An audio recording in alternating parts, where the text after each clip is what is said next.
right there, ladies and gentlemen. That's outside the Pfizer Forum here in Milwaukee, Wisconsin. Milwaukee is the location for Game 3 of the NBA Finals tonight at 8 p.m. Eastern on ABC. The Bucks are hoping to get their first win of the series, as no team in NBA history has overcome a 3-0 series deficit. And there he is, the man himself, Giannis Antetokounmpo. In Game 2, he became the first player in Bucks history with 40 points and 10 rebounds in a finals game. The Pfizer Forum, home of the Milwaukee Bucks, site of Game 3 in the NBA Finals. Giannis Antetokounmpo, he's expected to come up. Here's the big question. Is Coach Mike Budenholzer going to show up? Is Jrue Holiday going to show up? Is Chris Middleton going to show up? Because nobody has seen them in the first 2 games of this series. If you're listening to NBA folks across the globe talk about what transpired in the first 2 games, Giannis, even though he was injured, showed up in Game 1, wasn't himself. Game 2, 42-12, and had no help.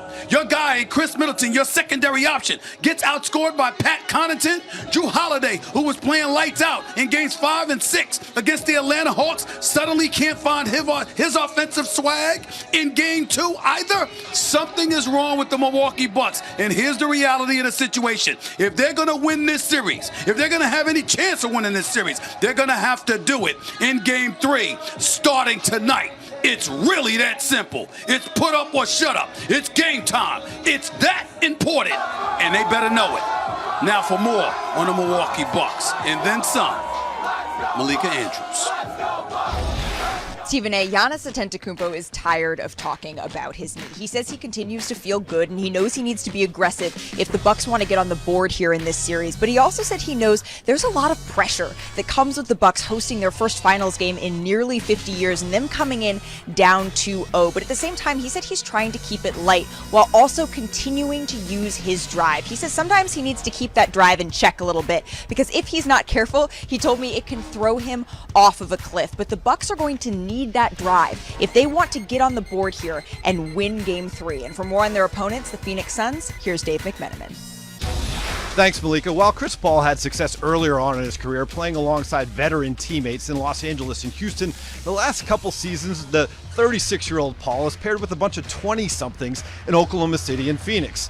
Paul said that playing in both those cities without having his family relocate alongside him has given him ample time to bond with his younger teammates. Paul said he was grateful that teammates like the 24-year-old Devin Booker would want to come over to hang, kick it, watch a game, and eat a meal. And Paul said he's even gotten some of the guys to try out vegan food with him. They ain't always loved that, but we did get a lot of time together, Paul said. Stephen A., back to you. Thanks, Dave.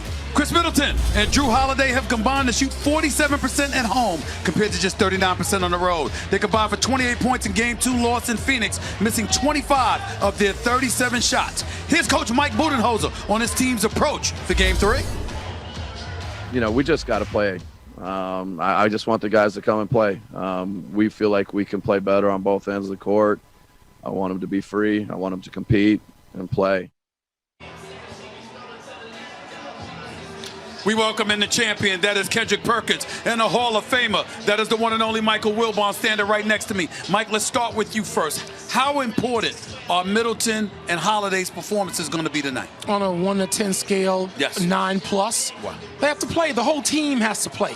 I don't believe there's going to be an X factor. I don't believe there's a key. The entire Milwaukee Bucks team has to put up the kind of performance we've not seen in the first 2 games of this series. What about you, Perk? What are your thoughts on that? Well, you know what? We already know that they have the talent. We know that Chris Middleton and Jrue Holiday has to play well. That's the obvious. But Mike Budenholzer has to make sure that their mental is there. His pregame, last game in Game 2, when he was saying play random, have fun. It's nothing of having fun in the finals. The finals are stressful. It's supposed to stress you out for the simple fact that when I was in those locker rooms with the Celtics, the Oklahoma City Thunder, and the Cleveland Cavaliers, we were stressed out during the finals. You know why? Because we wanted to win. We wasn't just happy to be here. So they have to change their mindset entirely.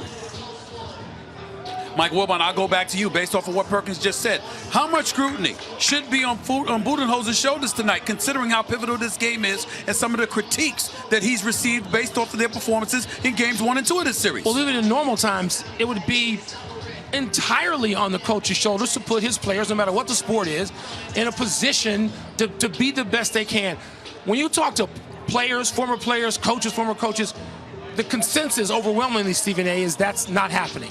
And people are loath to sort of be publicly harshly critical of coaches, particularly a coach that has had the #1 seed going into the playoffs a couple of years, has had an MVP a couple of years. But Budenholzer has to deal with this somehow. You also hear about lack of adjustments, lack of consultation with assistant coaches and the sort of senior players who become the extension of the coach on the floor like Chris Paul is.